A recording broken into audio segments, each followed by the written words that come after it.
Welcome to Flesh and Pod, a flesh and blood podcast, breaking down weekly news and notes from the tournament scene, community drama, game strategy, and more. And now, here are your hosts, Darick and Logan. Hello, and welcome to episode 220 of Flesh and Pod. I have herbal tea today, sir. Yeah. I don't know if you know this or not, but TikTok has taught me that I'm a Chinese baddie. I don't know what that means. Oh, I'll have to send you somebody else. Well, I can't because you're not on TikTok. No, See, this is the stuff you're missing out on. You don't understand Here's herbology. the problem. You're bringing up like the 0.01% that I would be interested in. I know. But there's another 99.99% of shit that I want no part of. Yeah, that's fine. You just curate your thing so you can skip all that. It used to be way better. YouTube Christina Mendez and learn everything I need to know about herbology, probably tonight, honestly. Yeah. But again, welcome to episode 220 of Flesh and Pod. My name is Logan. I'm your host. Sponsored by Sun King. Not really. I wish we were sponsored by Sun King. Maybe? Soft yes? Soft maybe? I don't know. Me gusta. But yeah, I'm even drinking pachanga, Mexican lager. But anyway. Isn't that the name of the girlfriend in Boy Meets World? No, that's Pachanga. Topanga. I know.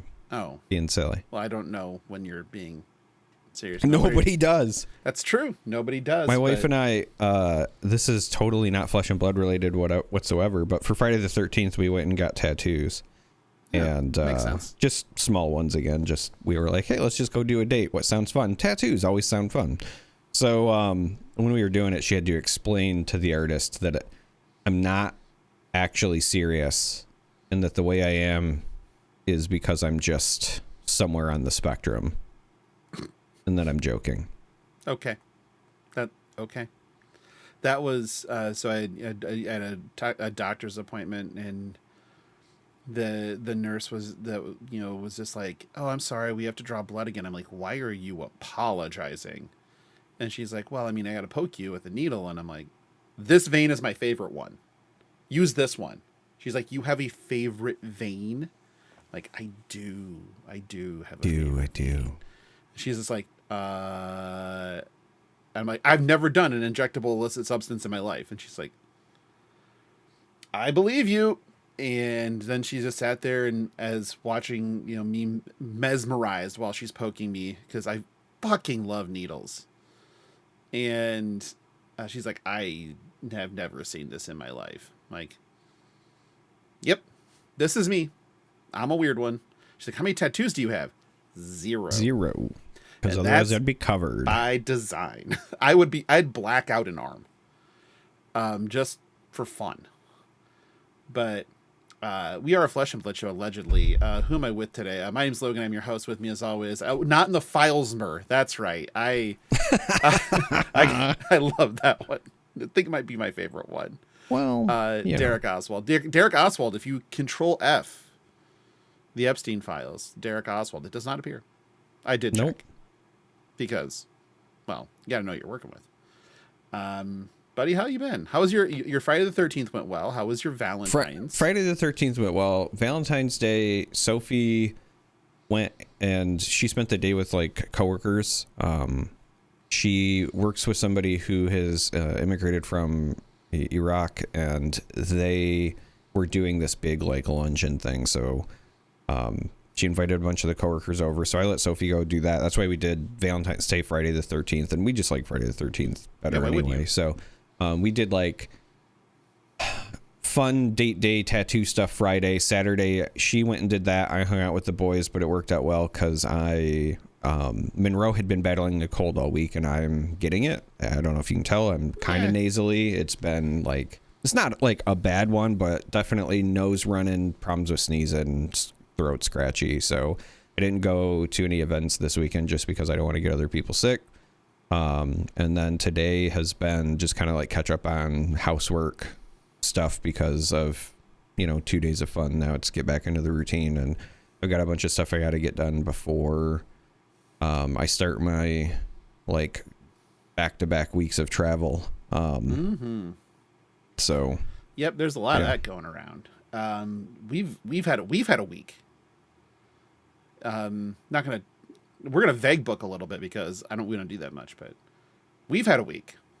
It's actually been I wasn't even thinking about all of that stuff. It was actually funny that same day that like you and I were talking about that stuff. I also got contacted. So I don't even know if I'm like allowed to say it yet. So I guess I won't say it, but there's an event happening this weekend that is in Wisconsin, and I will be casting one of the games there. So you connect the dots, I guess. I actually sent an email last week to the people like, hey, when can I like announce this? I'd like to post like where I'm going to be, what I'm doing or whatever. And I haven't heard back yet. So I'm casting an event in Wisconsin this weekend. And then so they were contacting me for travel stuff while you and I were talking about like, are we going to cast these other like 3 events? And then you had hit me up about, contacting your guy about like potential Riftbound stuff. And then Sophie and I, speaking of Riftbound, we're going to go to the regional qualifier in Vegas. So I'm going, and then Sophie's going to tag along. So we're going to do like a weekend in Vegas, and her mom's going to watch the kids. So that'll be fun. So that's like the weekend after Wisconsin. And then you have Nerd Rage the weekend after that. Right. Yeah. So it's just, and then so my day job was also like, oh, by the way, we volunteered you to potentially present at like a work conference. So I was like, oh, I mean, I don't mind doing it. It's totally fine. And it wouldn't be my first rodeo, but it was just one of those like, yeah, by the way, you might have to go to South Dakota in September. Ooh. And I was like, oh, okay. So yeah, it was all in one day. And when I was trying to give Sophie the updates, it was funny. I wrote her like a paragraph because she was like, how's your day? And she got like crit by a wall of text. And I was like, that's how my day is going. Yeah. My Valentine's Day was driving to Kansas City again and going back to Micro Center and buying, because NVIDIA announced that they will not be making any more consumer chips this year for GPUs. That's bad. For any sort of upgrading, and so I did a panic buy and went and got, because I knew that I was going to want to this year upgrade Holly's graphics card in her machine. So it's like, well, it better be now then, otherwise I'm be paying double. I desperately need to update mine. And then the problem was they made the announcement and we got messaged about all the travel stuff, and I was like, welp. The bright side is if we end up off continent at any point, the RAM prices are not that bad. But it was funny, I was looking because I upgraded my PC in July, and I went and looked back at the invoice as to like what I paid. So 32 gig kit of RAM right now is between $300 and $500 depending on quality. I bought high quality DDR5 6000 CL28 RAM, 32 gigs in July. What did I pay? What was the number? In July? Mm-hmm. I mean, things were already starting to go up by then, so carry the one. Like $2,000. No, $89.99. $90. Okay. Was how much I paid. What, 7 months ago? But this time you paid $2,000. No, you Micro Center it. You just buy their bundles and then effectively get the RAM for free. Yeah, you keep saying these words, but we don't have Micro Center here. Like that's we don't either. I drive 3 hours one way to go to one. I don't even know if we have one within 3 hours of me. Detroit? There's probably one. This is a flesh and blood show. It's just I am in such a don't give a fuck mood. But did you find one in Detroit? Madison Heights. Isn't that just a suburb of Detroit? Maybe. I legitimately have never heard of this place. Like if it's a suburb of Detroit, it's not one of the ones that I've been to, which means it's probably the white suburb that's super boring, and I would never go to it because that's what it is. Yeah. It's the Des Moines of Detroit. But let's yep, it is. It's just west of Sterling Heights. Mm-hmm. Easy money. You can just go there. Never been to Madison Heights. I actually played Flesh and Blood this week, though. I drafted Rosetta. That sounds fun. That is fun. I enjoy drafting. I did not, as you can imagine, play Flesh and Blood, but in my defense, it's been a lot of like research for the upcoming events for the next two. Most of my research involves playing Flesh and Blood, so that's fine. Weekends, yeah. That and a lot of other stuff for my day job. My day job is. Oh well, yeah. I mean, I have to do a bunch of research for that, but going back to previous discussion point, Nerd Rage, the Nerd Rage Path to the Pro Tour event, which is on March 14th. The link to it is in the show notes. I believe it's in Elmhurst, Illinois, northern suburbs of Chicago. It's basically a 5K Silver Age, effectively a showdown. It's 2 PTIs PTI to first, PTI to second, gold foil to the winner, and tournament packs. And tournament packs. Now I really want to play in that event. So now it's real worth it, and we're going to give away entry. So, spoiler alert, there's like no way I'll play in this event. I know. I'm well aware. But you'll still be there, but you're not playing in the event. But tournament packs, and we're going to give away entry. So by the time this episode is live, if you go into our Discord, into the announcements channel, there will be a poll, and there's only one answer in the poll that says, I'm going. And the question will be, are you going to the Nerd Rage 5K? And it'll just say, click the I'm going button. That's how you can enter in our Discord. Also, I will be putting out there on BlueSky and Twitter, I guess. And so if you like and reskeet it or retweet it or whatever we're doing, skeeting and tweeting, that will also get you an entry. So you can get multiple entries. But we are going to be giving away entry into the 5K courtesy of Nerd Rage Games. Thank you, Norman and the crew for that opportunity. And yes, we will be there. There's also a Classic Constructed Pro Quest on Sunday. It's going to be a good weekend. And if you have other people going, I'm actually think I might be going with some of my old Magic friends because they're playing in a Magic event there. So that'll be wild. Been a while since I traveled with those guys. But I'm really excited for that. And it should be a really good time. I love the Chicagoland area. There's 3 Little Pigs. Get that fried rice in us. Get them those Rangoons for you. And that lemonade. I really want that lemonade too. That lemonade though. And the Jackal said he might go. I haven't seen the Jackal in person in 4 years, maybe 3, something like that. And that'd be great. And I'll make sure I'd take him to to Kuma's, the heavy metal burger joint, because why wouldn't you? If you have the opportunity, you should. Why wouldn't you? But yes, if you are, I would set aside that time. It's gonna be a lot of fun. Great event. It's a double up, so you have 2 tournaments to play in. And if there's anything I can say about Nerd Rage, it's that they know how to run events. They do run very good events. They have a long history of doing it, and you won't be disappointed in the quality of the event. That's for sure. Moving on, there was a Silver Age calling in San Diego this weekend. It was won by Jacob Clemens on Kano.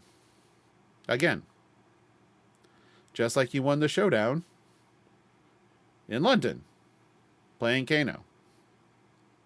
This top 8 was 2 Briar, a Dorinthia, a KO, an Enigma, 2 Kano, and a New. So a little different, but I think we're seeing seeing some patterns emerge with Silver Age already. The showdown in San Diego was won by Ryan Brown on Kano. And the top 8 was 2 Kano, a KO, 2 Briar, 2 Dorinthia, and an Enigma. So we're seeing some patterns already, real quick. I get the feeling Kano is taking a spot on the bench when we hit that point. It's starting to feel that way. It's a little bit of forgot about Dre, I think, even though, you know, it was a Kano v Kano finals in the showdown last weekend, so definitely should have been forgetting about Dre. Which is exactly it was thinking through that thought, which is why I started watching Super Bowl halftime shows again. Because I went and then watched the Dr. Dre halftime show, then the Kendrick halftime show, then the Bad Bunny halftime show. So that was what I was doing before we started recording. But I think our benching priorities are going to start looking kind of clear. I honestly think that Kano and Breyer are 2 auto slots at this point. Yeah. And then I would also say Warrior in parentheses. Because they're all the same. You can just ban one of them. It doesn't fucking matter. They'll just be, okay, well, we're playing Olympia now. Whatever. Who cares? Right. But which is still kind of wild because there is nothing noteworthy about the Warrior decks. It's the same shit they've always done. They just have an axe. And there aren't defense reactions, really, to mitigate the axe. So, axe gonna do what axe gonna do. The block slap cards get halved. And so it still takes 2 cards. I don't know. Like it's kind of hard to pin down what to do about Warrior in general, outside of getting rid of Decimator Great Axe. But then you just make the class unplayable, unless you give them more support, which might be coming in Mastery Pack Warrior, if that's the thing that's going to happen, or in the Hala Armory deck. But it would take a lot. It would take quite a bit to be good. So, yeah, I think we have our first 2 slots. Warrior looks like a promising thing. KO has shown up in basically every event at this point. Enigma's put up at least a showing in every event. So there's options for the 3rd seat, but I think the first 2 are the first 2 seats on the bus are sold. Like that feels exactly correct. Well, I would say, so my hot take, and I understand looking at this because we don't have the Guardians here, but I would not be surprised if Guardians were just out of the top 8, because it's been pretty consistent prior to this that we had exactly 1 Guardian in the top 8. So I feel like if you were just going to build a top 8 from the ground up, it's probably like 2 Briar, 1 Kano, 1 Warrior, 1 Guardian, 1 Enigma, it feels like at this rate, and then whatever else bubbles. Things that can attack for 7 or have go again, on tap, so something along those lines. But we'll see. We do have some more Sage events. We're coming into Sage ProQuest season, so that'll be interesting. That's the first half of ProQuest season is Silver Age. So we'll actually get to see a little bit how this all shakes out with win rates and everything else. I think that I'm only getting to play in 1 Silver Age ProQuest, which there's only 2 weeks to play in them, but I had made plans of doing stuffs this coming weekend, which is when the opportunity to play would be. So I'm just host. Normal for you. You kind of live with the hose. I do. Yeah. Yep. Moving. Anything else you want to say about Silver Age and results right now? I feel like we're starting to flagellate an expired equine. Yeah, that sounds about right. Yeah. There was the James White interview with Dozer came out. We didn't get picked to do the interview, in case you're wondering. But and it's wild because you couldn't pick. James could not have picked anybody less like us if he tried. This is a very understated, unostentatious, and proper person who is a lover of all things Prism and Wizard. Literally. Literally. Could not be more polar opposite than what we are. We are two fuckwads that fucking hate Prism and are no fans of Wizard.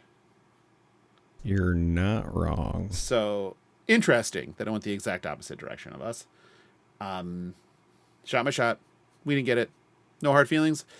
Good job by Dozer. It was a very structured discussion. That doesn't surprise me a ton. Wasn't a lot of what I would call hard questioning or anything like that, but I don't think that was the intent of any of it to begin with. There were a couple of interesting nuggets. One on reprints. Reprints are going this last sort of couple sets of reprints showing up, in increasing rates. Yeah. Was a tidal wave to cover players getting into the game.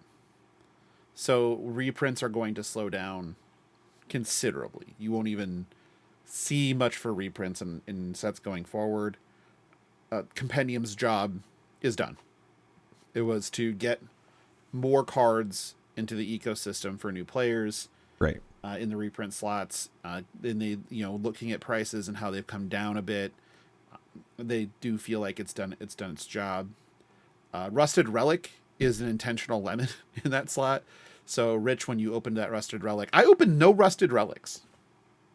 I opened 6 Antiquities packs. Wow. And no Rusted Relic. I've got 8 more to go. So I still have shots. I still have scratchers for it. Best thing I opened was a Cold Foil Truce, which is really good looking.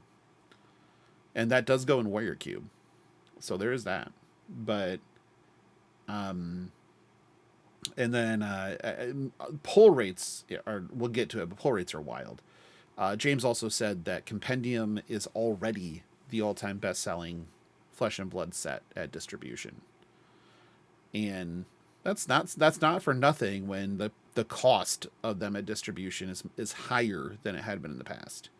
Right. So that's not for nothing. Like, let's just be honest here.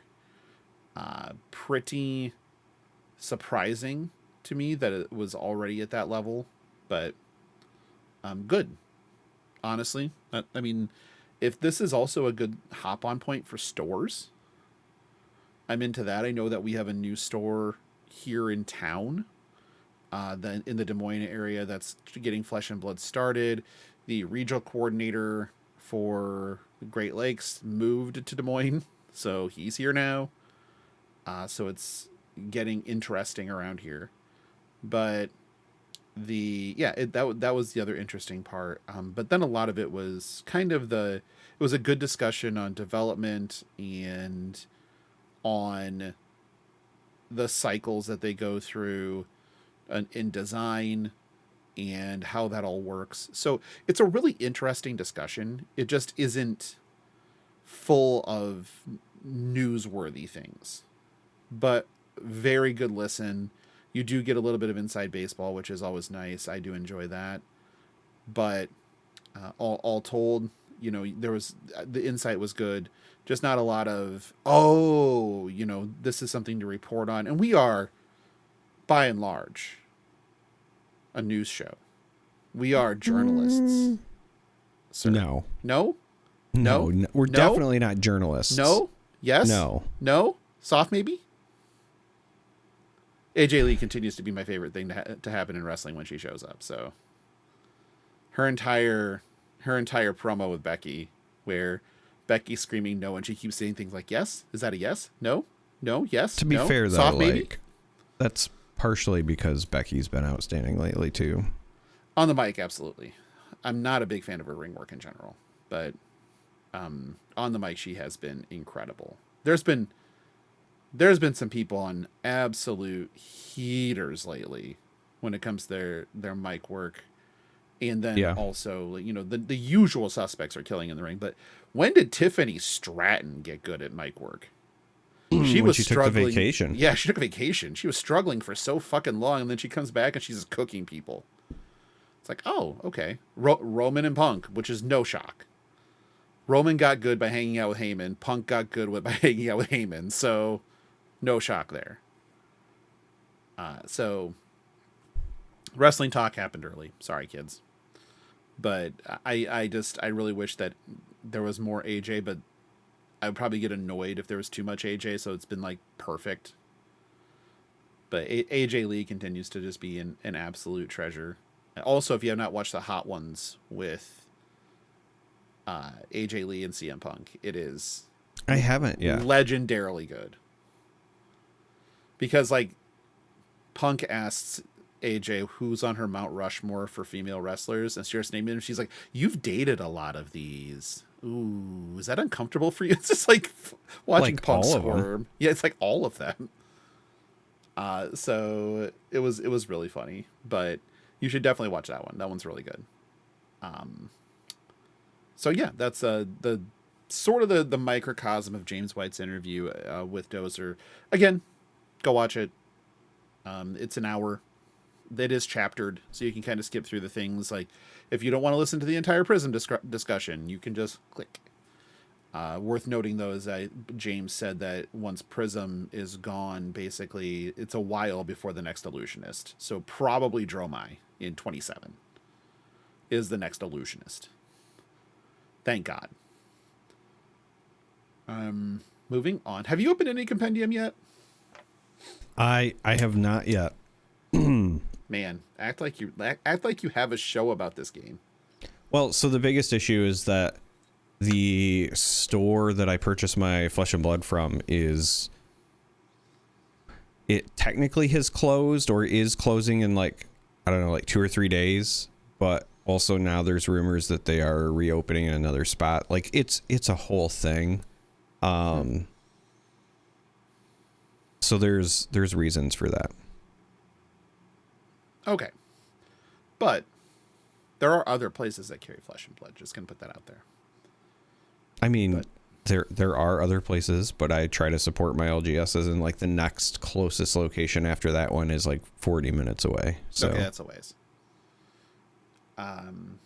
But it's kind of a fun set to open in a lot of ways. It is a fucking disaster to sort.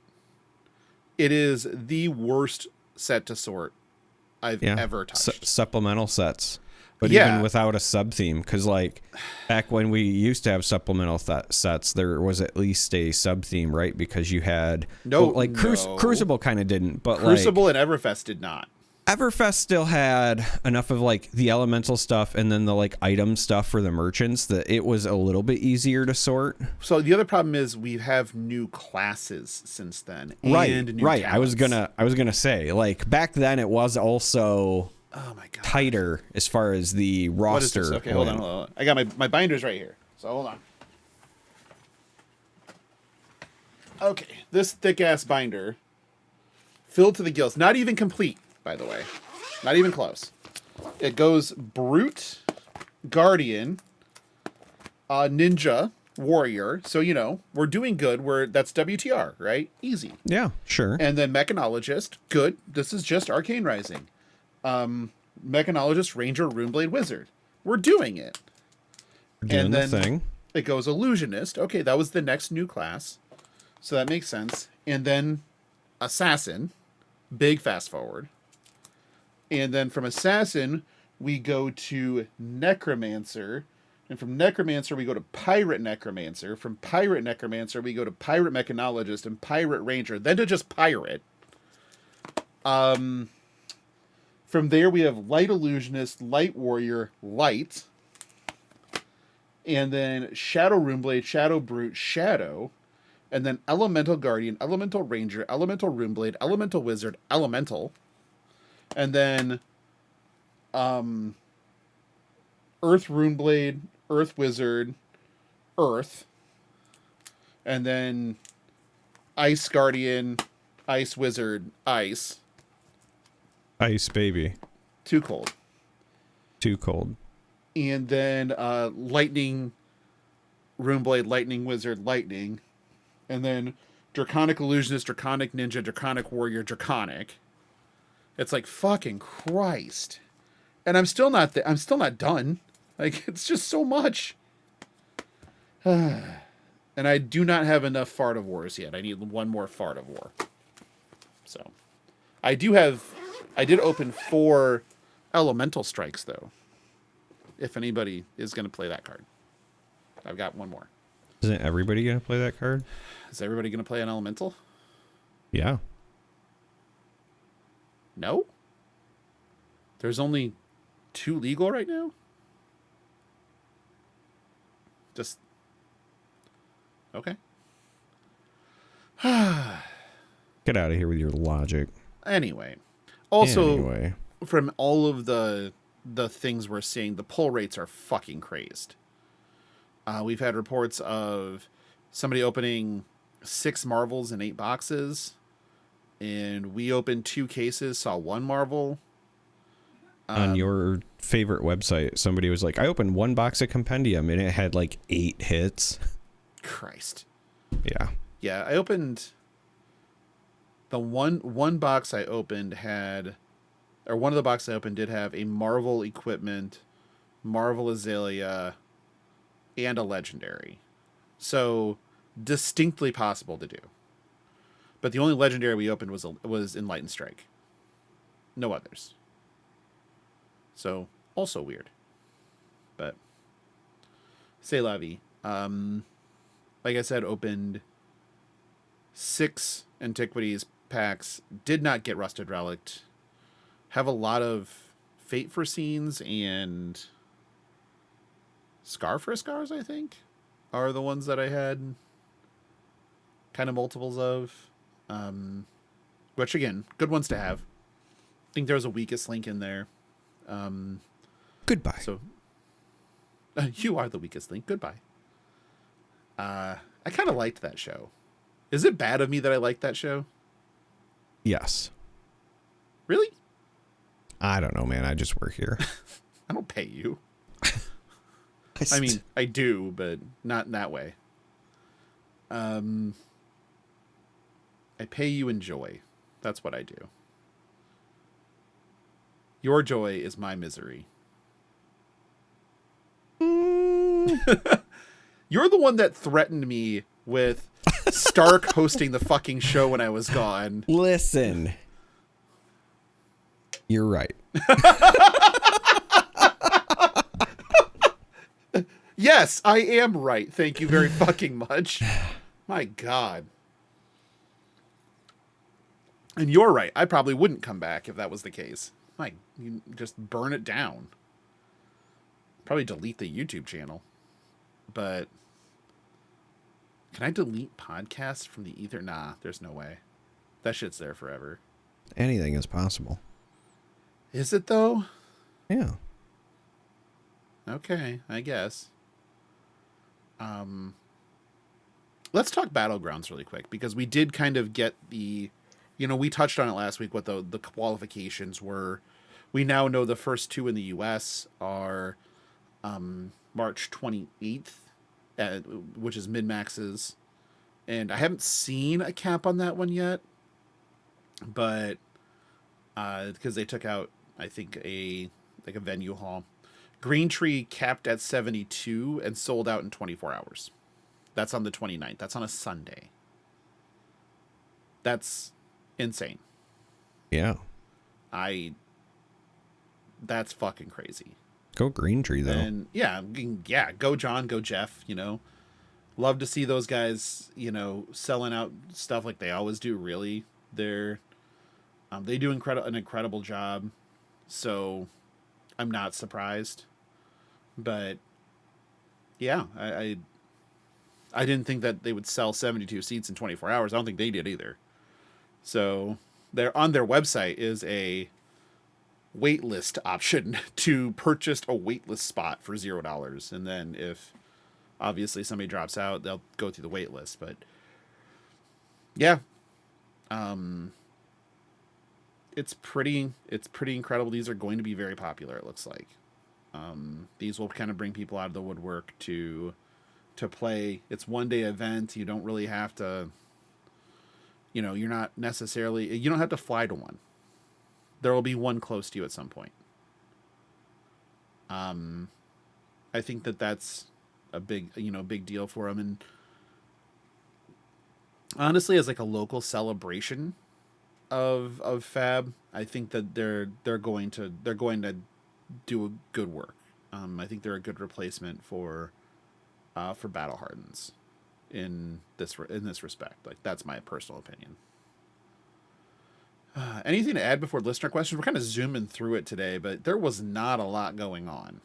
Yeah. If you haven't seen the trailer that actually shows Flesh and Blood as a fighting game, you that need to go watch that shit. It's not really a trailer, it's a commercial. Sure, but yeah, that was A+. I mean, it was very well done, but I also just feel like it really does capture what I think is the highlights of Flesh and Blood in a way that will make it appealing to folks that are not familiar with the game, right? Right. Which is everything you want from a commercial like that. So, bravo. Yeah, kudos. Absolutely. I was super impressed. Yeah, don't say kudos, say bravo. No, he's bad. The showstopper. But he's bad. No, he's not. Got his ass kicked. How dare you? Got his ass beaten. The commercial. But, That's because he was trying to be a flattering showman. Yeah, flatterers don't get anywhere eventually. Neither do flat earthers. That's what he kind of sounds like. What else was there in the greater Flesh and Blood world? Not, like I said, kind of a slow news week. It's like my favorite thing from the files. Not that you should have files. Not that you should have a favorite thing about. Yeah, I don't think that I have a favorite horrible thing about the whatever, files. but right. There's just all the folks that are making the obvious jokes about, like, I owe conspiracy theorists an apology. And there's a bunch of people that are doing sketches where they're like, oh man, some of those people were right. And then it's a flat earther walks forward like, yeah, I was trying to tell you. And they're like, not you. No, was not directing that at you. Yeah, not you. Nope. It's been 1 week since you looked at me. We're going bare naked ladies tonight. Okay. Getting some Canadian pop alternative into our systems. Yeah. Is that the new dad rock? It always has been, buddy. Okay. It was when it was released. All right. Just making sure. Something about chicken the China, the Chinese chicken. Whoa. What? I don't think you're allowed to say that anymore. How am I not? Why? I don't know, man. You just work here? I just work here. Okay, I guess. Let's get into some questions because we're going to leave some time at the end of this to just say weird shit, I'm pretty sure. But first one's from Aladoris. We've been doing that all show, buddy. I know. Say more weird shit. Okay, that's fair. First one's from Aladoris. How quickly does a new Viscerai and Earth Lightning Briar LL if they're just blank text box 40 health 4 intellect heroes? Viscerai, no. It takes a while. Without the multiplying rune chance, I mean, there's a lot of good things, but not getting extras makes Viscerai not do it like as quickly. An Earth Lightning Briar, probably not that long. Just card pool's good enough. Kind of, there is a caveat to that. If it was released now, it wouldn't have Rosetta Thorn. So not having Thorn is probably a big deal. Almost certainly. But there's enough go again, ways to gain go again, that Briar can still going to do Briar things. They're going to still be able to channel Mount Heroic the shit out of people. Still has an insanely deep and large card pool to pull from. It ain't going to take that long. Like, Earth Lightning Briar is already too much with the blank text box, probably. It's got a what now? A blank text box. Something about a deep card pool. Oh, a deep card pool. Oh, okay. So Making deep. sure. So deep. Making sure I heard you right. Heard you correctly, sir. Yeah. Is there something wrong with a deep card pool? No, not at all. Would you rather me talk about the card pool's girth? No. Okay. It's also pretty girthy. But, yeah, Visceri not so much. Briar certainly. Next one's from Johnny Pastrami. Our chickens are going to start laying again, so I ask, what is your favorite way to enjoy eggs? Darick? Oh, I love a good omelet, but I think my favorite way is an egg sandwich, but like a hot egg sandwich. So like you make your toast, Like a fried egg? and then you fry the egg. I like it over medium for my egg sandwiches with a slice of cheese. And then usually, depends on what I'm feeling for the day, right? Could be anything from like mustard to Mayonnaise, maybe a Dijonnaise? no, it's not always a condiment. So Like an aioli? so like it's mustard, but it's like sometimes I want like more kick to it. So instead, what I might be over seasoning, but I really like some slap ya mama on it, right? Get some like Cajun seasoning on the egg. How do you feel about some arugula, some rocket? No, sorry. All right. You've lost me. No tomato, no rocket? The arugula, I don't want my food to sound like the name of a continent in a fantasy novel, okay? I want to eat it. But you can have both. Nope. Now, what's the bread choice? So if I get to just like pick any bread, All on the table. there's a store in East Lansing, and they sell. Yeah. So they sell specifically like from a local bakery that like then makes it available through the store. Like it's like a sourdough bread, but it is done like everything style. And it's not just like on the outside. Like, yeah, if it's the whole bread thing is like an everything bagel. And it's usually my go-to for when I'm making any sort of hot sandwich. I'll pick that up. So we use it like Sophie and I will go pick it up and we'll use it for like grilled cheeses or melts or whatever at home. So like I would go with that. And I think it fits because if you're having like a good egg sandwich anyway, you're already in that breakfast mode. So you might as well have the everything bagel with it as well. Yeah, that tracks. I'm not an egg person. I don't like the taste of egg whites. I don't like the taste of egg yolks. When you mix them together, they're fine. So omelets are usually, if you're talking about an egg dish specifically, a good omelet, quality ingredients. Like we have to be Johnny on the spot, quality on the ingredients. Amish butter, uncured Neiman Ranch bacon.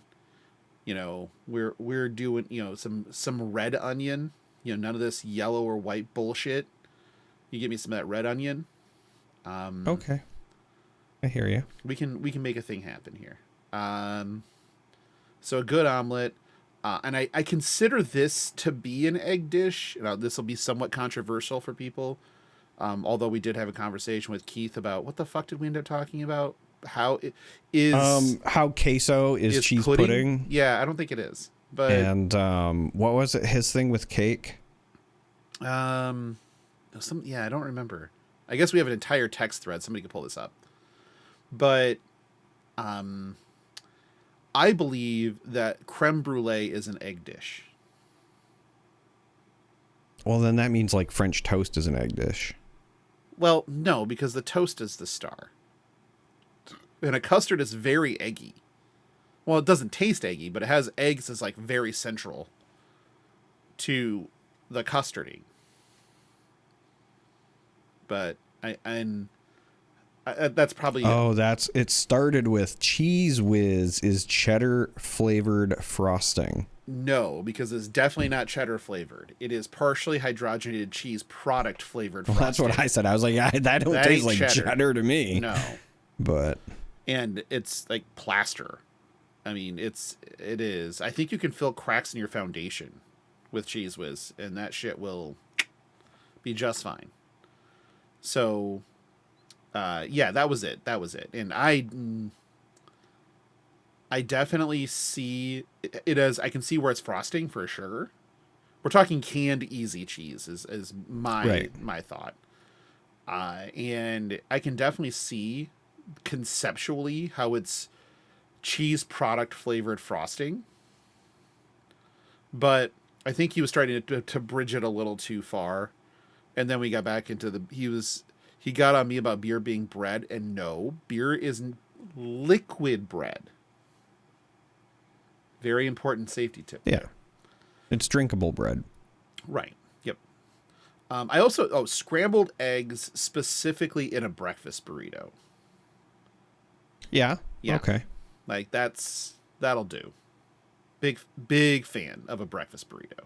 A well done breakfast burrito is quite great.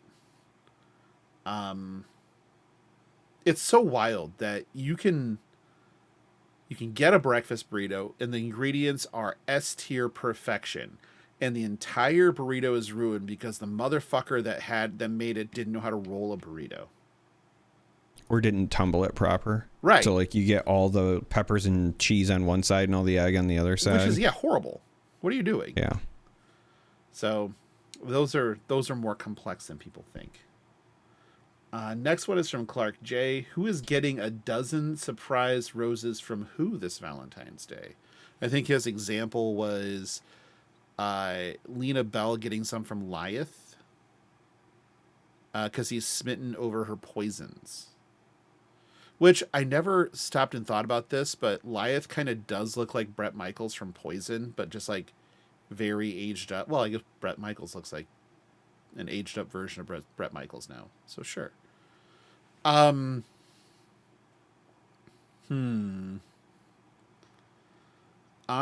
would say Dorinthia is getting a dozen roses from Reinar. But they're actually just like the corpses of his enemies in a bouquet. Yeah. He's trying to impress. Maybe. What you got? Anybody? Uzuri from... I think that Betsy is getting roses from Riptide. Oh. Okay. All right. I like that. Riptide seems like you'd be a happily married man, though. Do you think so? I think so. I think he's just an honest fisherman. I don't know. Every time I think of Riptide, it feels like a trap. Like bees? Yeah, bees in the trap. Bees in the trap? Bees in the trap. Bees in the trap. Yeah. Okay. Next one. This is going to be a larger discussion. Hooray! Here's the part of the episode where it goes long. Okay. So Aladoris and Sofsky are kind of a combo platter on this one. How bad is it for a Sage that calling San Diego may have been the worst attended U.S. calling in history? There were 171 players, with even less players than the LL calling in Chicago. Do you think this is a format or holiday weekend scheduling issue? And then Sofsky's contribution, why is every U.S. calling smaller than an EU calling? Okay. Take the first part first. It's a calling on a set release weekend on Valentine's Day weekend in one of the most expensive cities in the United States. Hotels, flights, like you weren't doing that to go play in a Silver Age calling. Like you drivable or bust. All the money you save by building a Silver Age deck goes into the and then some. And then some. So you left out one other thing that you have to factor in about San Diego as well.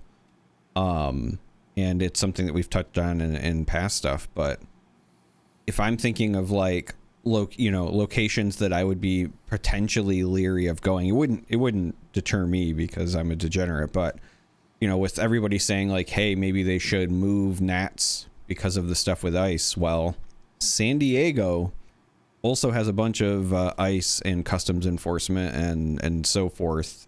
So if people who were already, pulling back on attending events due to security concerns, like that would absolutely impact a San Diego event.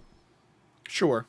But you're not wrong. It is Valentine's Day in one of the most expensive cities. And also, like, the thing you have to understand about the United States, if you're one of our foreign listeners, as weird as it sounds, in the winter months, places like San Diego become more appealing for folks vacationing.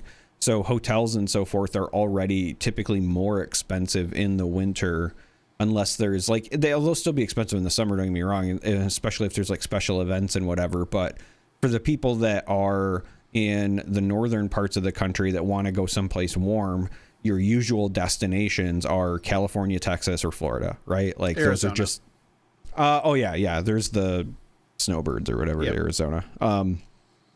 So in San Diego, being Southern California is very much it's just a tourist town. Like they have a whole district around it. So. Yep. And so, I mean, kind of just bad planning, to be honest, on a rare-ish L for the thought process in putting this in San Diego. There was probably a concerted effort to have a Sage calling on Compendium release weekend. That makes sense to a degree. It just fell on the wrong weekend, and then a town that's already expensive made more expensive by a holiday.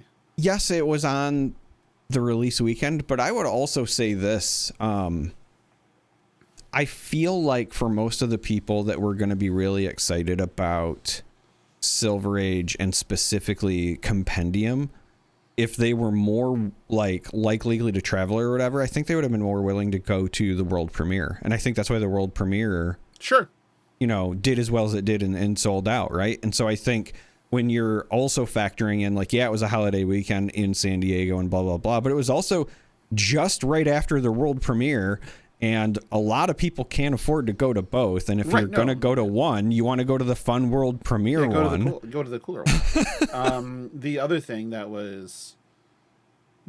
you can't have it both ways, right? So we can't talk about Green Tree selling out a Silver Age Battleground event in 24 hours at 72 players. That'll be in Pittsburgh. And then talk about, how shitty it is, how shittily attended San Diego calling is. I think that the factors aren't, in this case, the game. I think the factors are mostly external. And yes, there's probably some leeriness from international travelers as well that are not wanting to, risk it for the biscuit on coming to a Silver Age calling in the U.S. right now. We're not the most hospitable country at the moment. Well, and the only reason I was even thinking about the international stuff is because that one was on the West Coast. If you had people from, Asia or Pacific or whatever that maybe wanted to come to the U.S. for an event, right? Coming to the West Coast events makes sense, but again, why would you, right? Sure. And those would be the people that I would think would maybe have been like, okay, if I can't make the world premiere, I'll just go to the calling because it's closer or whatever, as opposed to trekking literally all the way around the planet to London. But yeah, and believe me, there were definitely people that went to London, and then it's like, well, kind of blew my stash, on going to London. So can't afford to go to San Diego the next week. I think that's also very valid. The last part of the question, why is every U.S. calling smaller than an EU calling? Okay. It is definitely not every, but it is normal for U.S. callings to be smaller than EU callings. And I think it's because of options to play. So the U.S. has more events. Just does. We're the biggest market, good, bad, or indifferent. And we have more events in here, so people can kind of pick and choose. I think there were 4 callings in Europe last year total. So if you have 4 callings, it's much more likely that you're going to press to make all 4. Fuck, I was at 2 of them. Than it is in the US, where it's like, okay, well, I'm only going to go to the drivable ones. And remember, for, again, our people in Europe, Asia, South America, Africa, the US is a real spread out and big place. There's a lot of room here. And so when you're talking about traveling from, between across 3 countries to go to a calling in Europe, that's the same thing as me going to Ohio for a calling. But it's not the same thing as me going to San Diego for a calling, which would be more akin to going clear the fucking gone over to to somewhere else entirely. Right. So there's also, like, for me, it was so funny because you're giving this, well thought out, articulate answer, and my brain just went trains. I mean, also accurate. We're real shitty at that. It's real easy when they have affordable transportation options, and they also have a quality of life where they can afford to go to a bunch of events and they're not fighting paycheck to paycheck. So it's like, okay, well, hey, I live in Belgium, but there's going to be, a calling in Spain, and oh, look, there's a train that goes there. Like, trains, like, yeah.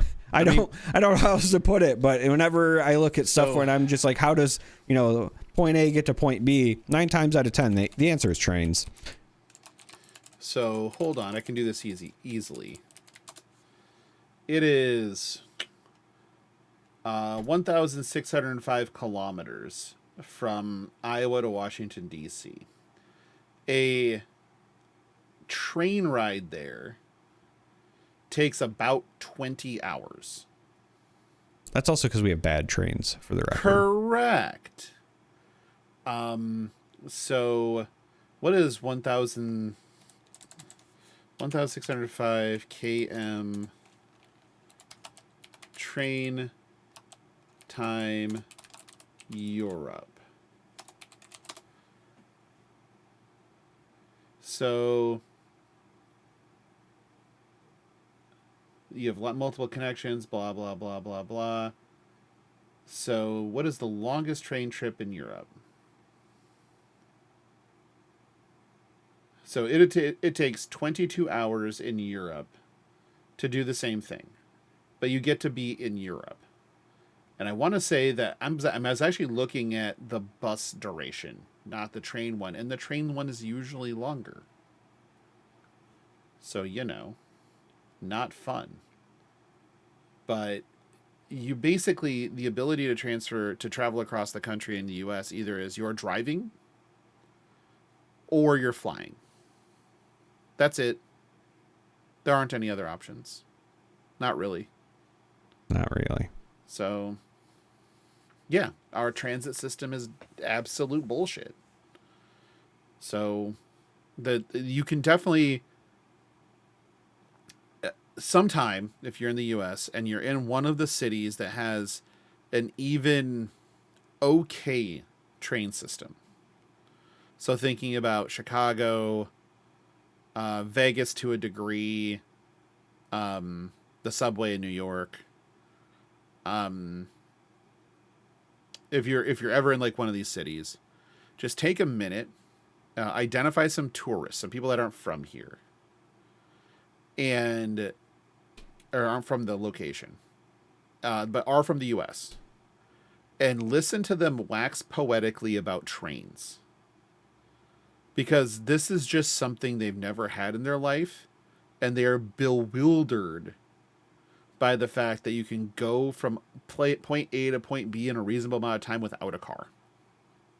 Well, and the thing is like, even if, right, you're talking, if you're taking I made the joke earlier about going to Spain, but like, let's just say hypothetically, you're legitimately going from like Munich to Spain, right? I just Googled it.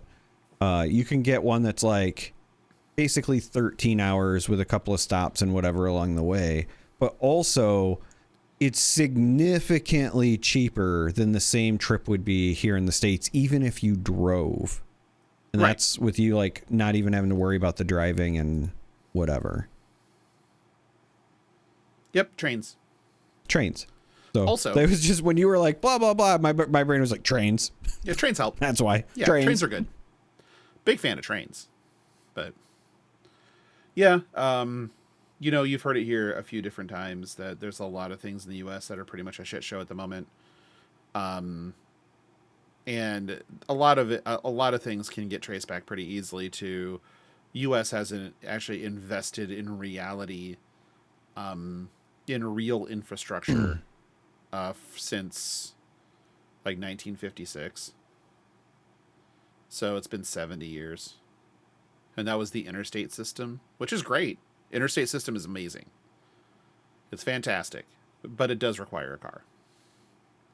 Yeah, I wish it was the intertrain system. That'd been great. But eventually, at some point, I will do an entire show that is not a Flesh and Pod show, but I'll just go ahead and put it on the channel, of me describing the downfall of America and how it happened and why nobody cared. That's pretty easy, honestly. But alas. That's only been an hour. Huh. I mean, this show's theoretically supposed to be an hour. Is it? Like, I feel like when I first started, you said that the target was an hour, and then I laughed. Ooh. Yeah, we never. Yeah, ooh. We blow past that target. Yeah. Hard sometimes. Because even on days where you're like, man, this one, it's going to be a short one, and I'm like, is it? It's usually, short for us is typically anything that is sub 90 minutes is the short one. 90 minutes is, I think, our most common length. And then there's the Josh Scott ones, which are 3 hours. I still remember the first time that we had Josh on an episode, and Marina, God bless her soul, went and put chapters in the video because she's like, fuck, man, this is so much. And so she went and put chapters in it. Like, yeah, that makes sense. All right, well, let's just thank some patrons and get out of here then. We're recording on a Sunday, so that definitely means there will be news tomorrow. But also it just makes it a lot more convenient because neither of us work tomorrow. It's a federal holiday. I do love me a good federal holiday. But let's thank some patrons really quick. I always forget about this one. It sneaks up on me. Yeah, as far as like having it off and whatever. Yeah. Yeah, I had to work this morning, so it kind of didn't matter. But let's thank some patrons and get out of here. Our first one, our associate producers on, our first associate producer emeritus, the longest serving associate producer since 2022, Andy. Sindra, 2023. 2022, wow. Yeah. Not the high watermark though for actually as of right now. So that is not actually the high watermark for longest consecutive patron. You know who the longest consecutive patron is? Including the $2 ones. Is it Polish Guy Rich? It is not. Oh. It is not. It is actually Jeffo. Oh, that makes sense. Yeah. He outstrips Andy by not a lot. Like a month. I just was having like that weird like a month. Existential crisis of like 2022 doesn't feel like that long ago, but also feels like forever ago. Yeah. There's been a lot of that lately. Existential crisis seems pretty common right about now. Especially with like everybody has seen an opportunity to go as hard as they can in the paint about posting anything that they want to and saying, I found a time traveler or whatever. And it's like, for fuck's sake. Like, I get it. It's real easy to make fake videos of anything now. I understand. But for Christ's sakes, just stop. Because it's really just distorting reality in a very unhealthy way. So... yeah, I'm trying to learn about the orb. I am going to go learn about the orb exactly when we get off this call. I'm going to be doing nothing but and me look. Listen, I am going to go down a Christina Mendez rabbit hole, and I can't help it. It's gonna happen. Told you, I don't know what cult I'm joining, but I know I'm joining a cult. If it's this cult, I think I'm okay with it. So Andy, Sindra, Anthony, Ejor, Jacob, Aladoris, Octothorptopus, Sofsky, Heiner, and Sleep Coma are executive producers. We have Blaze Storm, value member of the Patreon, Diana the Green Cosplayer, John and Charlie, our one and only Posthumous supporter, the Delusian Data Analyst, and then our Chargers Chamber of Charcoal participants, Vintox18. Shit, I forgot. We were supposed to have him on the show this week. I fucked that up. Well, reschedule time. It only took an hour and 10 minutes of recording to remember that. Matt, you're welcome back anytime. Brandon, same story. Dahama, welcome back anytime, buddy. And then our ceiling fan, the one and only Polish guy, Rich, who will be on really soon, actually. He's gearing up for it, which usually means he is doing a lot of liver exercises.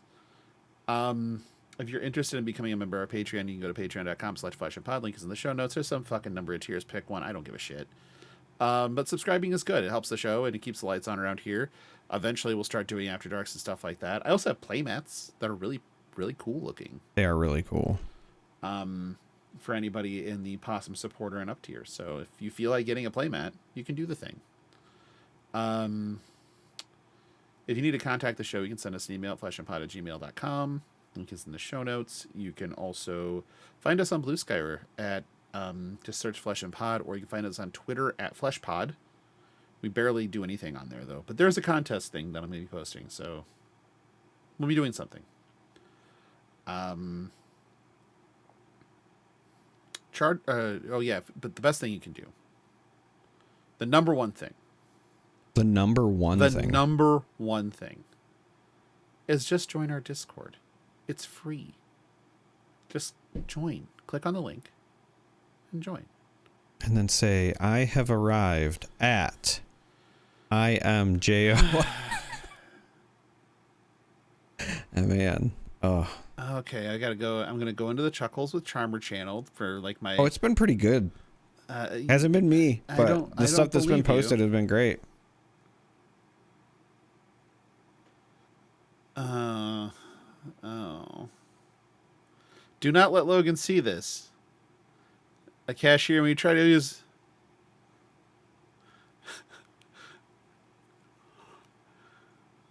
What the fuck?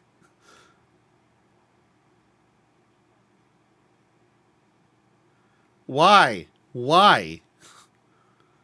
Okay. Yep. Okay, the Three Brothers lawn service is pretty good. Yeah, I'm a big fan of the Imagine a Dollar Tree here. It's like an idyllic landscape. And then they're just like, imagine a Dollar Tree here. Right here.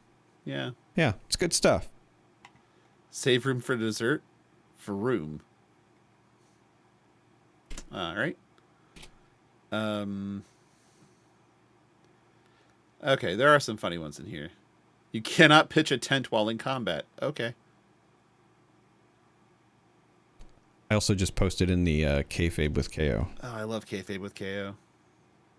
This chat is toxic. We're who is it? Kit? It's Kit Wilson, right? Yeah, man. It's Kit. He started talking that shit, and then Oba showed up. Yeah. And erased him from existence. Charmer, where can they find you? Yeah, I mean, you just named all the places. I don't know. So the I Discord, got nothing new. really? In Wisconsin, In Wisconsin. Next weekend. Milwaukee.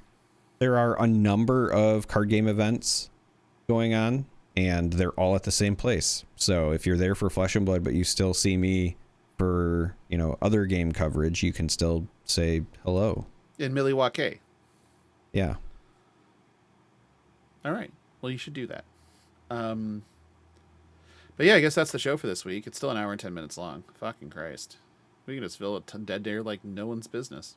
So, yeah. Okay. That's kind of our job. Largely. Well, everybody, thanks you for listening. Appreciate you. And thank you for watching. Like and subscribe. If you got this far and you haven't liked and subscribed on YouTube, what the fuck are you doing? But anyway, that's enough. Respecting themselves. Their respect. Yep, that's the one. I couldn't remember what the word was, but yeah, that's the one. Having a sense of self-worth. Yeah, what's that like? I don't know. Okay, just making sure. But until next week, goodbye.